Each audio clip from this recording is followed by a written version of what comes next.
Hello students, my name is Anil Sharma and I welcome you all to my YouTube channel. आपका बहुत ही प्यारा सा channel. Chemistry में सॉलिड स्टेट में ऑलरेडी हमने बहुत सारे कॉन्सेप्ट कर लिया है। फिलहाल we are doing JEE and NEET concept in solid state. आज हम जो करने वाले हैं वो है packing fractions, packing efficiency in different unit cell. उसके बाद हम लोग करेंगे डेंसिटी से रिलेटेड एक कॉन्सेप्ट। ऑलमोस्ट आज के वीडियो लेक्चर में हम लोग सारा कॉन्सेप्ट कवर करने की ट्राई करेंगे, लेकिन before I move on to my video I request you all to please subscribe my channel, click on the like button and comment if you like my video. Also share my video as much as possible. And one more thing, bell button जो है वहां पे जरूर click करना ताकि मेरे नए video upload होते ही you will get the notifications.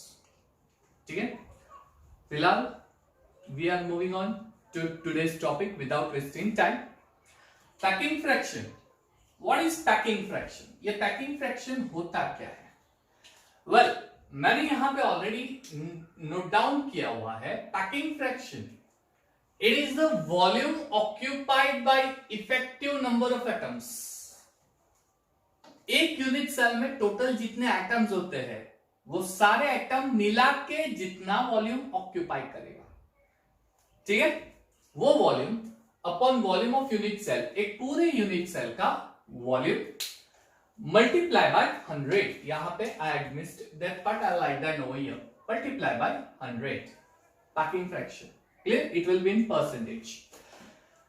अगर इसको मैं थोड़ा और ब्रॉड सेंस में लिखने की ट्राई करूं तो it will be Z effective multiply by volume of atom. Z effective यानी total number of atoms present in a unit cell. If it is a simple cubic unit cell, number of atom is 1. If it is body centered unit cell, number of atom is 2. If it is face centered unit cell, number of atoms are 4. So effective number multiplied by volume of atom upon volume of unit cell into 100. So volume of atom क्या होता है? Atom को हमने एक sphere consider किया हुआ है। So here volume of atom will be volume of sphere, that is 4/3 pi r cube.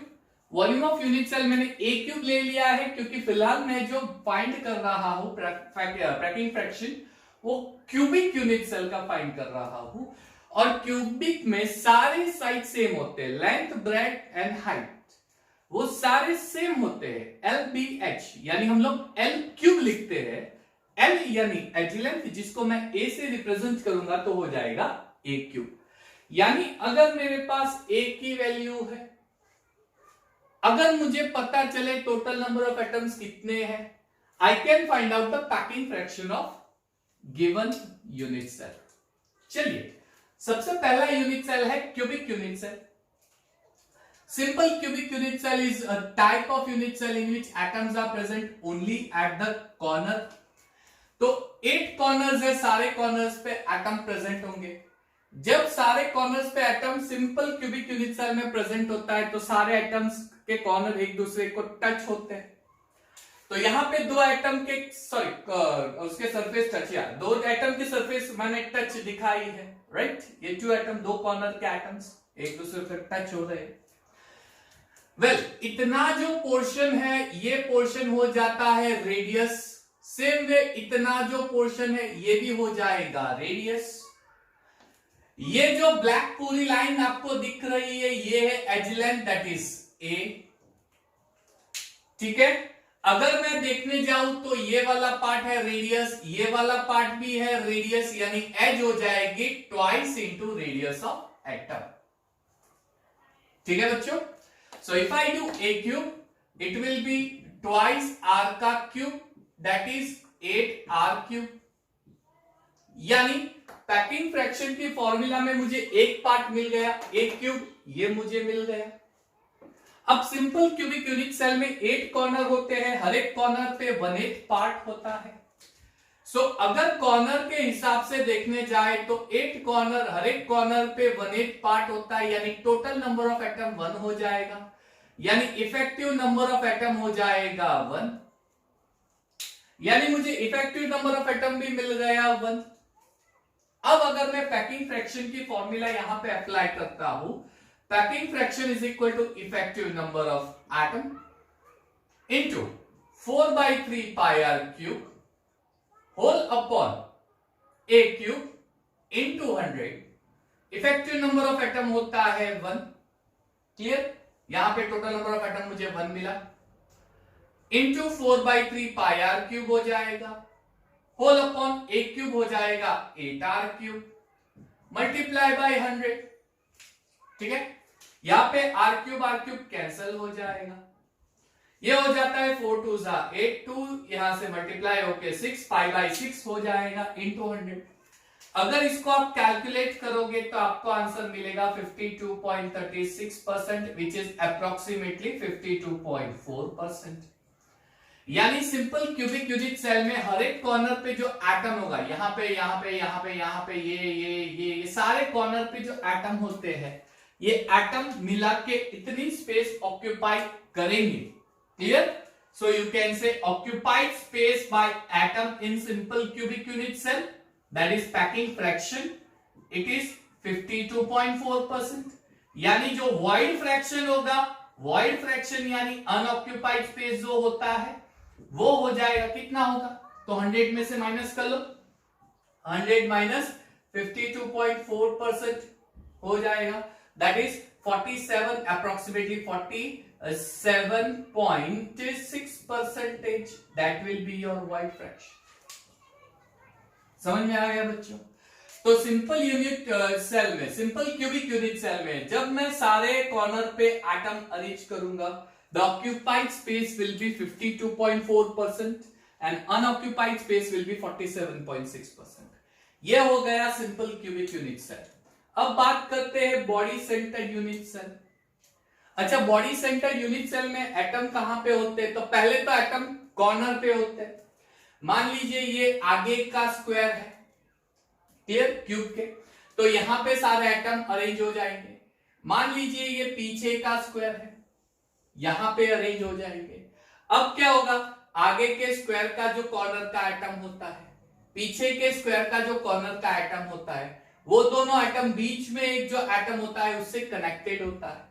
यानी बॉडी सेंटर में कॉर्नर के साथ साथ बीच में भी एक एटम, ये पूरा डॉटेड लाइन आपको जो दिख रहा है वो होता है, वो दोनों आगे के और पीछे के स्क्वायर को कनेक्ट करेगा। और जब मैं ये पूरी लाइन खींचूंगा, ये हो जाएगा बॉडी डायगोनल, ये हो जाता है बॉडी डायगोनल। ठीक है बच्चों? तो यहां पे मैंने बॉडी डायगोनल आपको दिखा दिया है। ओके, चलिए, तो बॉडी डायगोनल। अब देखो, ये आगे के स्क्वायर का एटम हो गया, ये वाला स्क्वायर इसका एटम हो गया, ये पीछे के स्क्वायर का एटम हो गया, ये पीछे का स्क्वायर उसका एटम हो गया, और बीच में बॉडी के एग्जैक्टली सेंटर में एक बड़ा एटम होता है। अब ये है सेंटर ऑफ एटम, एटम का सेंटर यानी न्यूक्लियस वाला पार्ट। न्यूक्लियस से सरकमफरेंस का डिस्टेंस यानी रेडियस हो जाता है। सेम में ये भी रेडियस हो जाएगा, लेकिन बीच में तो एक पूरा एटम है ना, ये सेंटर है, तो ये भी रेडियस, ये भी रेडियस, यानी ट्वाइस रेडियस, इसे आप डायामीटर बोल सकते हो।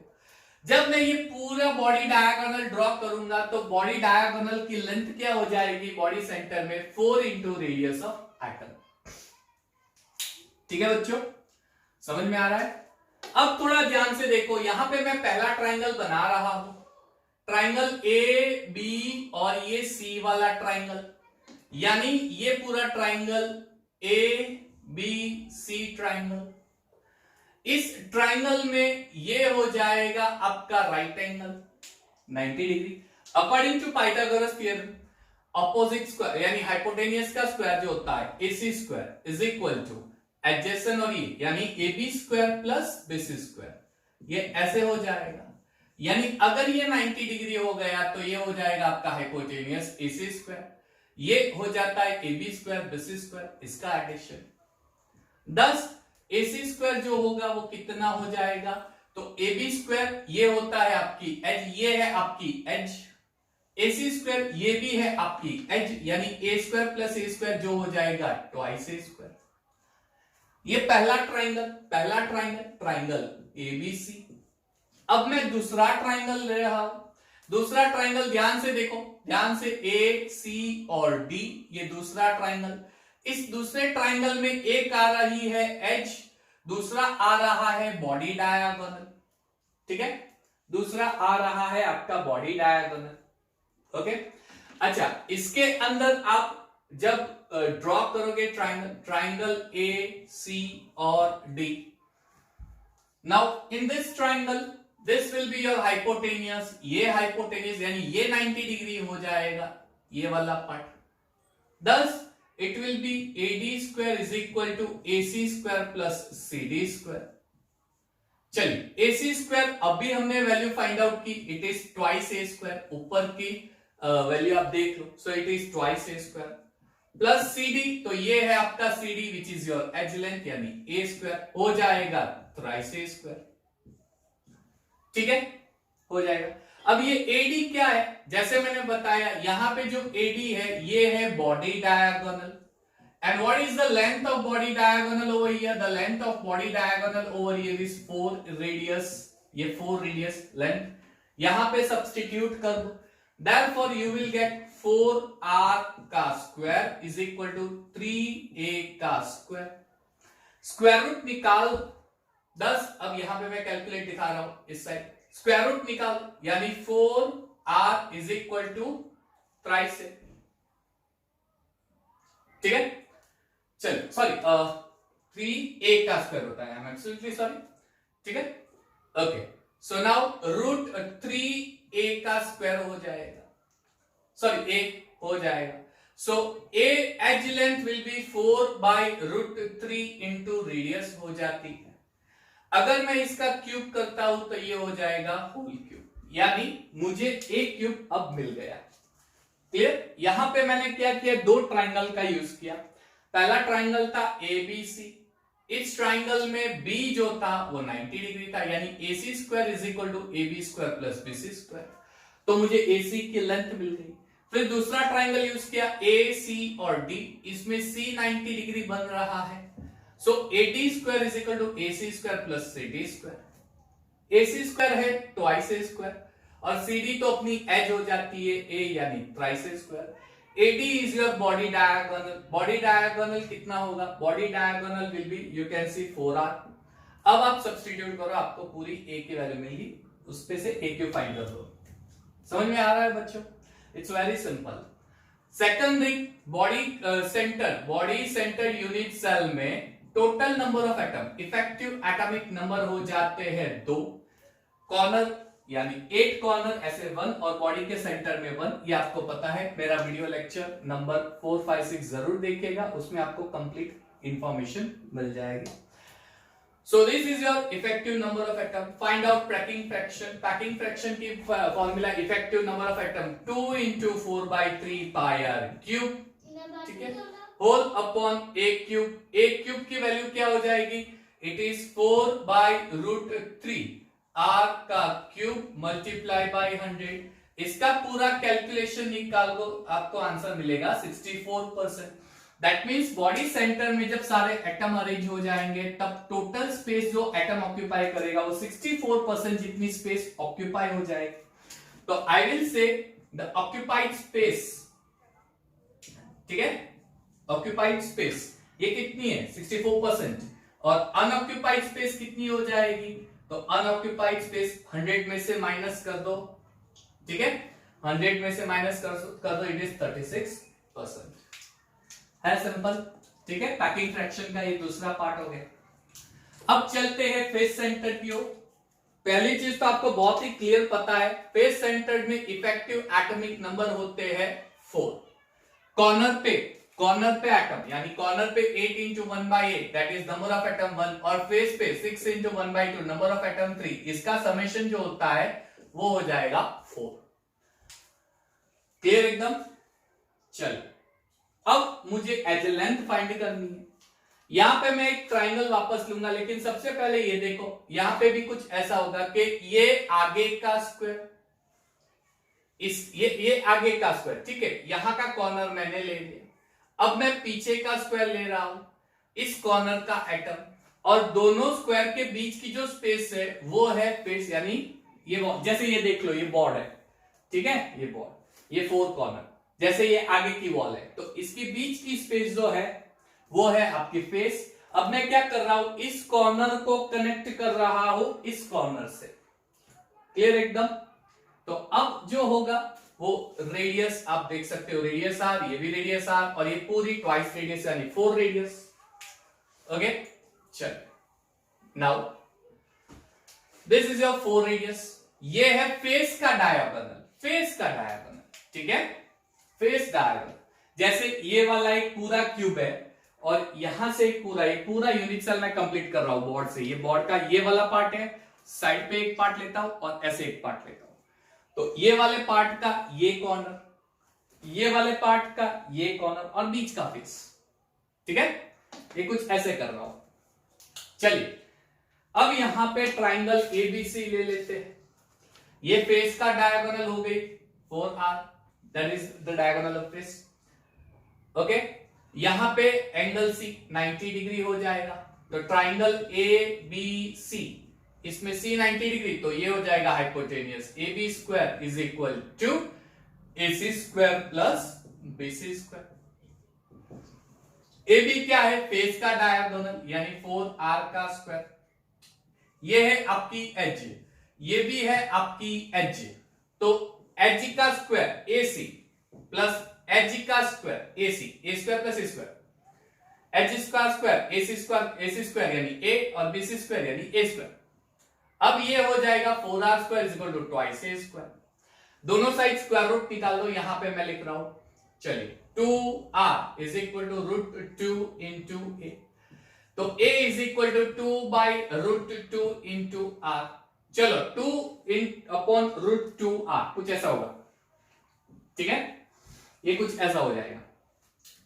अच्छा, तो अगर मैं 2 को सिंप्लीफाई करूं, रूट 2 इंटू आर ऐसे करूं, तो रूट 2 और रूट 2 कैंसिल हो जाएगा। देयरफॉर इस पे से मैं लिख सकता हूं a is equal to root 2 r. Cube निकालो, a क्यूब निकालो, a क्यूब निकालो। चलो रूट 2 इंटू रूट 2 उसका cube into r, root 2 into root 2 हो जाता है 2, तो a क्यूब हो जाएगा 2 रूट 2 आर क्यूब। अब मैं पैकिंग फ्रैक्शन की फॉर्मूला अप्लाई कर देता हूं।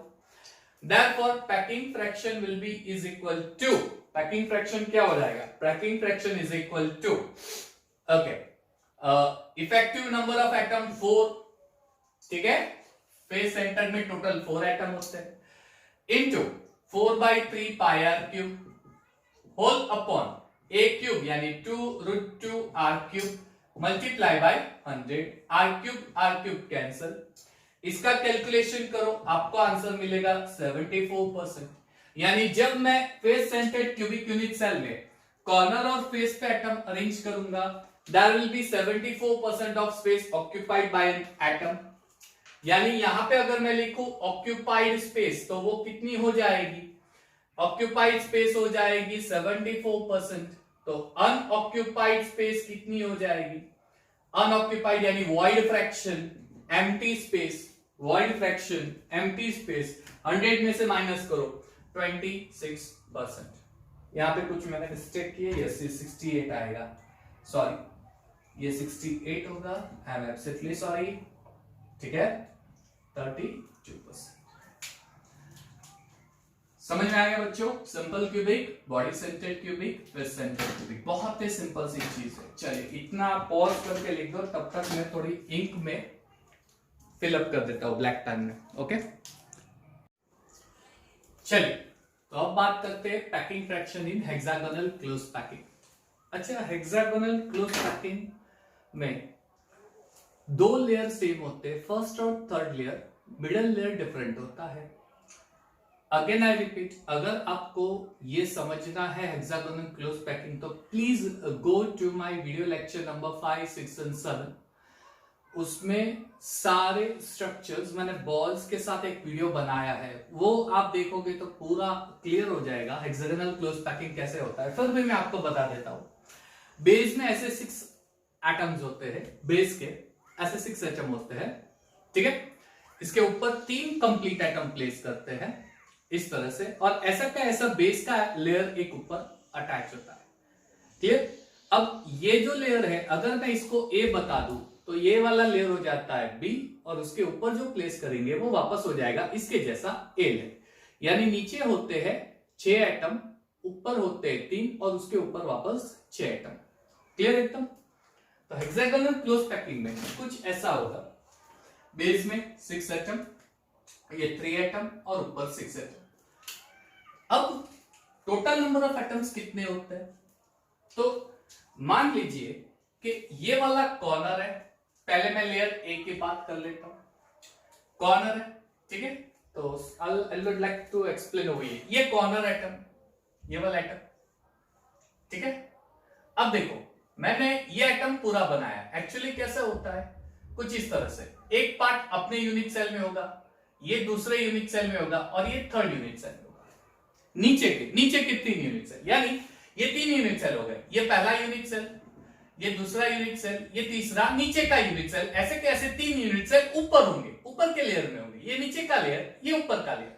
तो नीचे के लेयर में ऐसे 3 यूनिट सेल के साथ ये कॉर्नर शेयर होगा, और ऐसे के ऐसे 3 यूनिट सेल ऊपर आएंगे, यानी एक कॉर्नर 6 यूनिट सेल से शेयर होता है।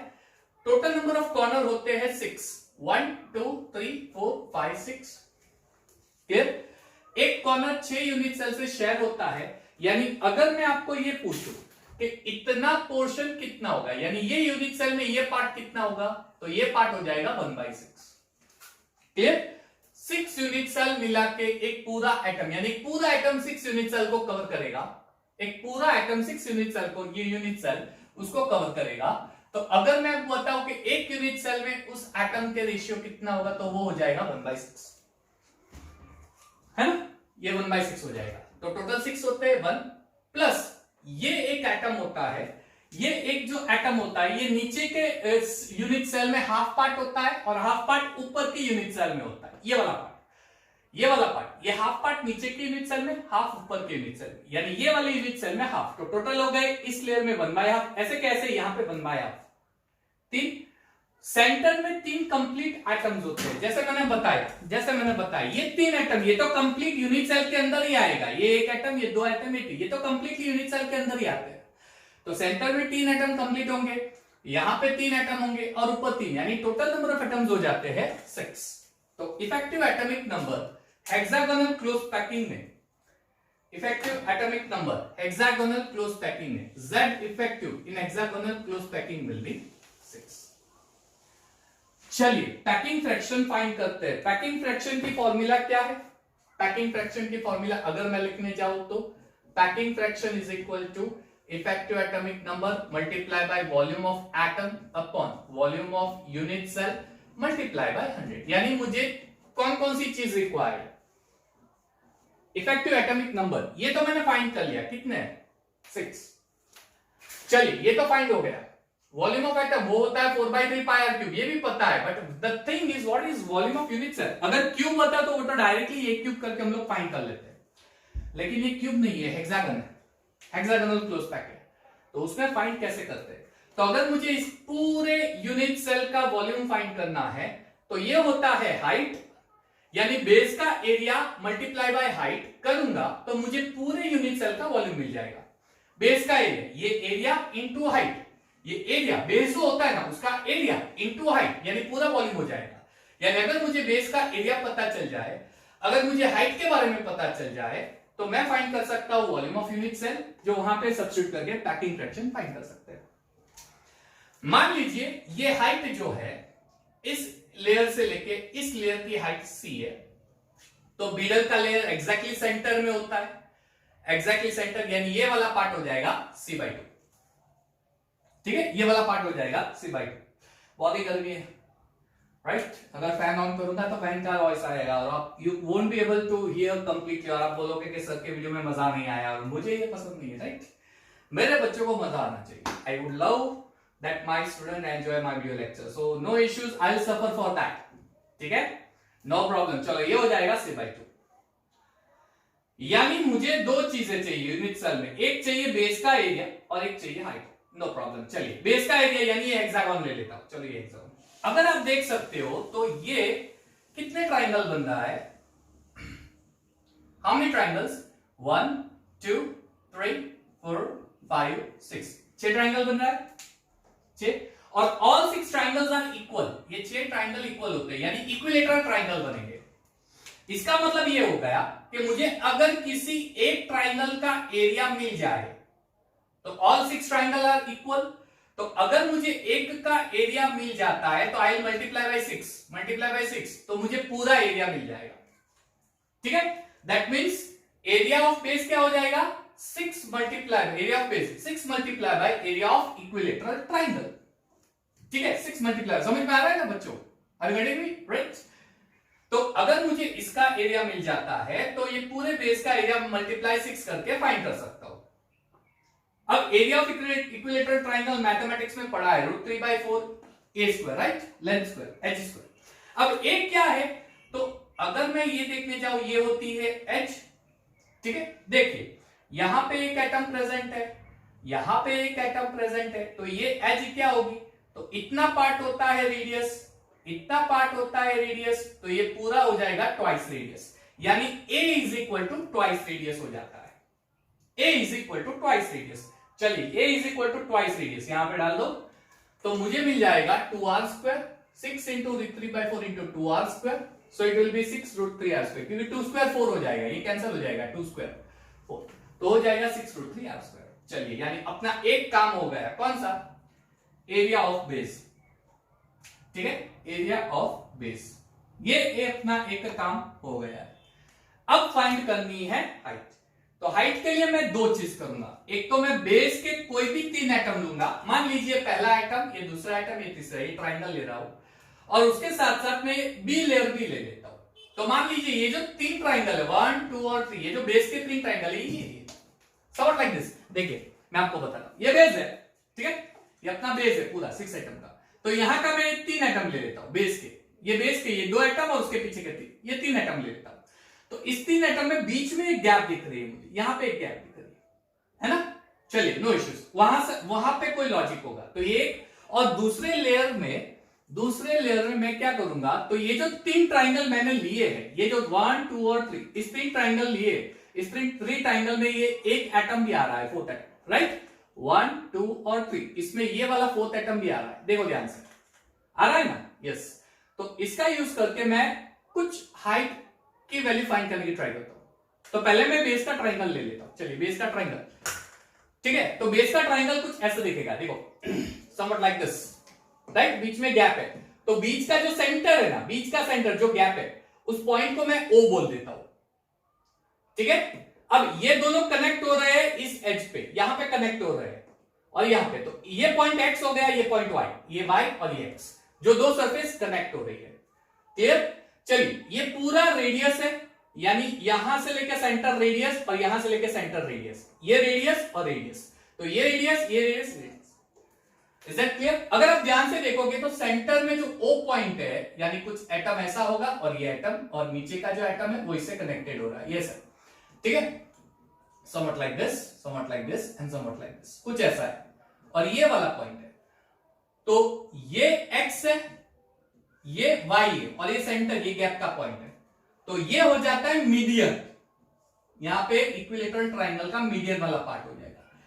ये जो पार्ट है सेंटर से ये वाला पार्ट, ये 2 और ये 1, यानी 2:1 मीडियन, आपने पढ़ा होगा मैथमेटिक्स में, ये 2:1 रेशियो होता है, 2:1, ठीक है। चलिए इसकी बात बाद में करता हूं, पहले ध्यान से देखो, ये वाला पार्ट Q, इसको X से कनेक्ट कर रहा हूं, ठीक है, Q को X से कनेक्ट कर रहा हूं और R से, तो ये ट्राइंगल बन गया QXR, उसका ये एंगल 90 डिग्री होता है, जिसमें मुझे एक मीडियन मिल रहा है, मीडियन ये वाला पार्ट मिल रहा है, मीडियन पढ़ा है ना equilateral triangle 2:1 ratio, median 2:1 ratio मिल रहा है। चलो उसकी बात बाद में करता हूं, एज आई से, तो इसमें ये 90 डिग्री है, तो QR स्क्वायर, ये QX स्क्वायर और RX स्क्वायर हो गया, QR स्क्वायर यानी रेडियस, चलिए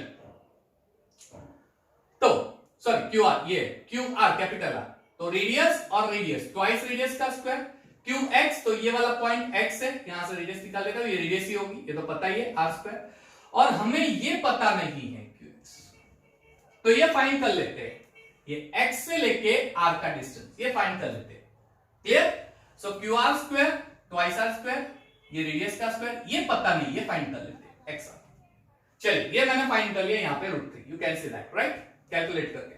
अब जैसे मैंने बताया ये जो x है वहां से लेके r और बीच में पड़ रहा है o गैप में, ये सर्कल ये सर्कल ये सर्कल बीच में है, तो ये मीडियम है 2:1 रेशियो मीडियम। तो अगर मैं बात करूं कि ये पार्ट कितना होगा तो आपने पढ़ा होगा 2/2 + 1 3 है ना, medium equilateral triangle, maths standard 9th याद करो वो दिन जब ये सारी चीजें पढ़ी थी राइट।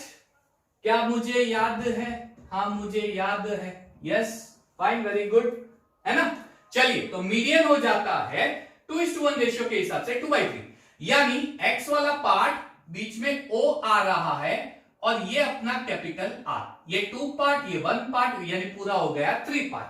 सिर्फ मुझे ये वाला पार्ट फाइंड करना हो तो ये 2 यानी 2/3 R पूरा XR, ठीक है, XR 2/3 XR ये पूरा XR का 2/3 पार्ट, यानी ये पार्ट है 2/3, ये पार्ट है 1/3।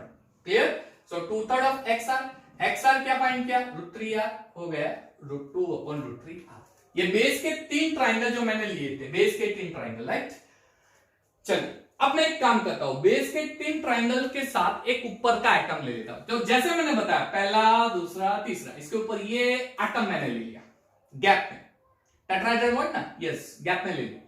तो बहुत ही क्लियर चीज है, अगर मैं इसके सेंटर को मान लीजिए कि x बोलता हूं और अगर इसके सेंटर को y, तो ये पूरा डिस्टेंस अगेन ट्वाइस रेडियस हो जाएगा, क्योंकि ये x से ये सरफेस रेडियस, ये y से ये सरफेस रेडियस, यानी x से y पूरा ट्वाइस रेडियस, तो अपना ये वाला पार्ट ट्वाइस रेडियस, ये पिंक बॉल वाला पार्ट, ठीक है, और ये व्हाइट बॉल वाला पार्ट ट्वाइस रेडियस हो गया, ट्वाइस रेडियस। फिर ये से ये पार्ट पूरा रेडियस, लेकिन मैं हाफ ले रहा हूं और उसका हाइट, उसकी ये हाइट ले रहा हूं। अब जैसे मैंने बताया ये सेंटर का रीजन जो मुझे नहीं दिख रहा, ये गैप, ये गैप का पार्ट, गैप का ये पूरा गैप का हाइट ले रहा हूं, यानी ये जो इंटरसेक्ट हो रहा है यहाँ पे, ये दो सरफेस इंटरसेक्ट हो रही है, वहां से हाइट ले रहा हूं, पूरी हाइट ले रहा हूं, ये हाइट m, ठीक है। और ये हाइट कितनी है c/2 है ना, ये है, क्योंकि पूरी अगर मैं c लेता हूं तो उसका हाफ हो जाएगा c/2, तो ये हो गया c/2, ये हो गया ट्वाइस आर, तो OR फाइंड कर लेते हैं। चलिए अब यहां पे एंगल होता है 90 degree, OM square is equal to OM square plus OR square is equal to MR square, ये हाइपोटेन्यूस है। OM जैसे मैंने बताया ये पूरी हाइट अगर C है तो ये हो जाएगा c/2, 2 लेयर, फर्स्ट लेयर और सेकंड लेयर का हाफ, यानी c/2, ये c/2 वाला पार्ट हाफ c/2। क्लियर?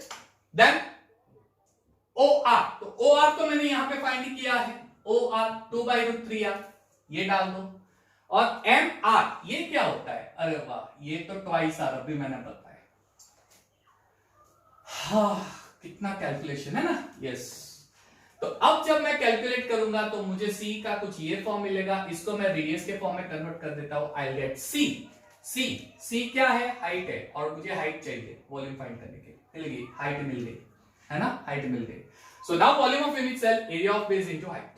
पता चला क्या क्या, मैंने पहले नीचे के 3 ट्राइंगल लिए और नीचे के 3 ट्राइंगल यूज करके OR फाइंड कर लिया। OR क्या था?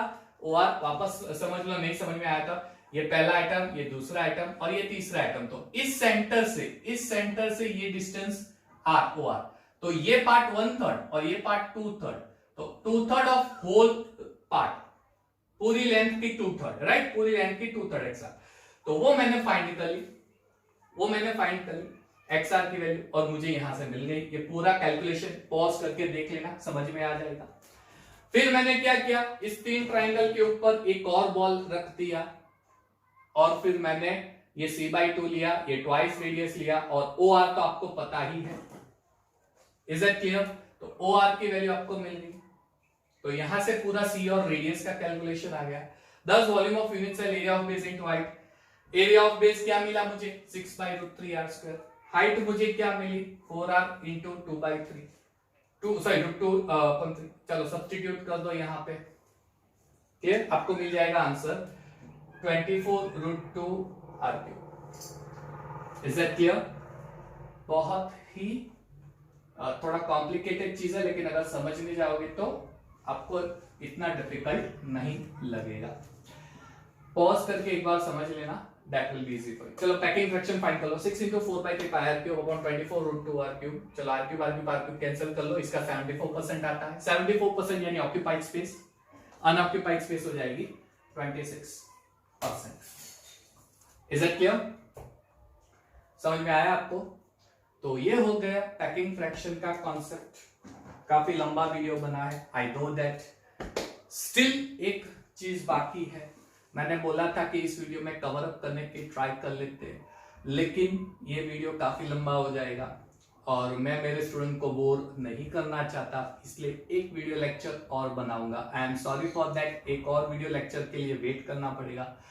लेकिन अब जो पार्ट बाकी है वो है डेंसिटी वाला पार्ट, ब्रैग्स इक्वेशन करके है एक पार्ट, और एक लास्ट वाला part type of crystals, piezoelectric crystals and all. वो छोटा सा वीडियो बनेगा and it will be ended over that. ठीक है, तो मेरा वीडियो आशा करता हूं आपको पसंद आया होगा। Keep watching my video. अगर अभी तक सब्सक्राइब नहीं किया है तो please subscribe my video. Clear? Like, comment and share my video as much as possible. And yes, you have 2 months of time।